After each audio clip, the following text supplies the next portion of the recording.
warcus.com ayaa hortaagan Jamiila Maxamed oo kamid ah guddi qabaqaabinaya mudaharaad dhici doona Jimcaha soo socda. bismillaahir rahmaanir rahiim magacaygu waa Jamiila Maxamed Warsame waxaan kamid ahay hooyooyinka ku nool Norway Oslo waxaan ogeysiinayaa anigoo ku hadlaya afka magaca ummadda Soomaaliyeed ku hadasha ee ku nool Oslo ama Norway oo dhan waxaan ogeysiinayaa qof kasta oo magaca Soomaaliyeed sita in arrinkan ay maalintii dhaweeyay sabtida ka mudaharaadnay ee ahayd gabadhii walaasheen ahayd xabada lagu dhuftay in mudaharaadkii aynu ku celinayno maalinta Jimcaha bisha 9keeda 2:00 ama sidaad u taqaanaan 8:00 qof walba in la isugu imanayo Greenland halkan kowda luuliyo lagu qabto taas oo ay doonayno in 2:00 ka dhaqaaqno wixii ka dambeeya oo aynu stuurtiin ka tagno intaan xafiisyada laynaga xidhin magaca ummadda Soomaaliyeed waxaan u sheegayaa hadii aynaan inagu magaceena noolaynin oo aynaan Soomaali wixii hore inaga khaldamay aynaan maanta sixin Norway-guna inoo ma sixi karayaan waxaan idinku guubaabinayaa meel kasto aad walaalahayga Soomaaliyeed joogtaan kuwa gobolada noo dhow degan kuwa Oslo gudaheeda degan in caruurta iskuulada markay sidaa uga soo baxaan hadii kuwa aan ka soo bixin kuwa fasax loo qaadi karayo loo qaado caruuraha kuwa foganada ku jira la soo kaxeeyo walaaladayda tagaasida wada ay dhigaan kuwa basaska wada ay dhigaan kuwa dukaamada haysta ay wada xidhaan waxa aan jecelahay inaynu magaceena Soomaaliyeed muujino iyada oo wax shida ah iyo wax dhibaato iyo wax cudur midna aanu ku jirin oo Ilaahay nagu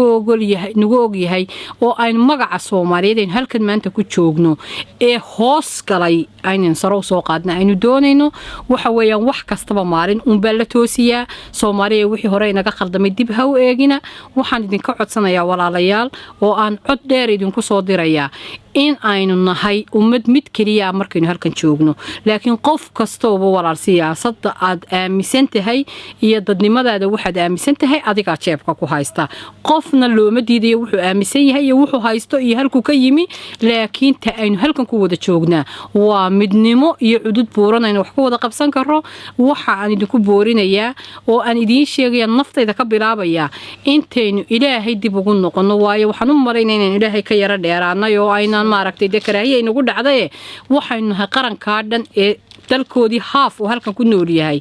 war walaalayaal caruurteena iyo dumarkeena iyo dhibaatada culayska Soomaalida saaran aynu cadawga ka dhacsano xuduudeena iyo arageena ayaan wax ku dhacsan karaynaa dawladuna way noo soo jeedaa waxayna leedahay Soomaalidii maalintii dhaweeyay aad arkayseen 500 bay mala ahayd intii isu timi maantana waxaynu u baahanay 32,000 ee Norway ku nool inaan ugu yaraan hadeen cid kale weyna 5,000 qof aynu helo walaal waxaan idinka codsanayaa idinkoo oo mar walba aynu wada shaqayn sameynayno oo wixii hore ee inaga khaldamay aynu wada saxayno qofkii kasta ee ray fiican hayna ay gogoshu furan tahay qof imika gogosha ka talinayaana aanu jirin laakiin qof kasta oo magaca Soomaaliyeed sita oo leh waxaan doonayaa wixii khaldamay baan saxaya iyo wixii maanta Norway inaga xun qof walba aqligaaga iyo maskaxdaada waa loo baahan yahay laakiin waa arin imika inoo bilaabmay